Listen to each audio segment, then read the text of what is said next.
تو دل پر اگر زنگ آ جائے تو اس کا علاج کیا ہے؟ دو چیزیں فرمائی، کثرت و ذکر الموت و تلاوت القرآن. دو کام کرو کثرت سے، موت کو یاد رکھو، یہاں رہنا نہیں ہے، جانا ہے. یہ ہمارا گھر نہیں ہے، یہ ہماری منزل نہیں ہے. اے مسلمانوں، ایک کربلا کی یادیں منانے والوں، کیا یہ ساری باتیں بھول گئے؟ قرآن، نماز، روزے، زکوٰۃ، حج، تہجد کی نمازیں، والدین کے ساتھ اس سے سلوک ہم بھول گئے. یاد کرو کربلا کے میدان میں امام علی مقام نے ایک شہادت کیوں دی؟ نانا کے دین کو بچایا، نانا کی امت پر احسان کیا، اپنی جان قربان کر دی، اپنی اولاد کی جان قربان کر دی. اے عاشق اہل صحابہ اہل بیت کدھر چلے گئے ہو؟ ذرا اپنے گریبان میں جھانک کر تو دیکھو کہ وہ تعلیمات کہاں ہیں. صحابہ اور اہل بیت میں مقابلے نہ کیا کرو.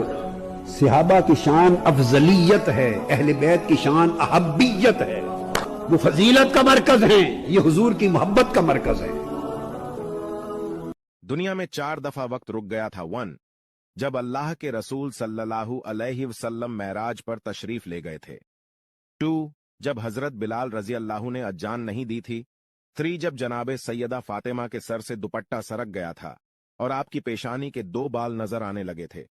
4 جب حضرت علی کرم اللہ وجہ کی نماز قضا ہو رہی تھی. سبحان اللہ، یہ دینی ضروری معلومات سب سے شیئر کرنے لائق ہے.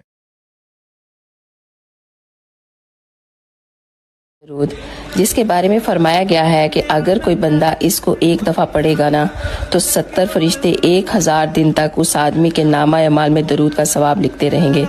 یہ صرف 1 دفعہ پڑھنے کی وجہ سے ہے. چاہے وہ انسان کام کر رہے ہیں یا پھر چل پھر رہے ہیں، جاگ رہے ہیں، سو رہے ہیں، آپ کے لیے وہ فرشتے 1000 دن تک اس کا ثواب لکھتے رہیں گے. تو آپ یہ اندازہ لگائیں کہ اگر آپ اس درود کو 100 مرتبہ پڑھنے کا معمول بنا لیتے ہیں تو پھر آپ کو اس کا اجر و ثواب کتنا ملے گا. تو اگر آپ لوگوں کو وہی درود سکھا دیتے ہیں اور وہ بھی پڑھنا شروع کر دیں آپ کی وجہ سے، تو ان کے پڑھنے کی وجہ سے بھی آپ کو بہت ثواب ملے گا. اور وہ درود یہ ہے، جزا اللہ عنا محمدا ما حولا و اہلہ. پلیز اس کو پڑھنے کا ضرور معمول بنائیں اور صدقہ جاریہ کی نیت سے دوسروں کے ساتھ زیادہ سے زیادہ شیئر کریں اور مجھے اپنی دعاؤں میں ضرور یاد رکھیں. جزاک اللہ خیر.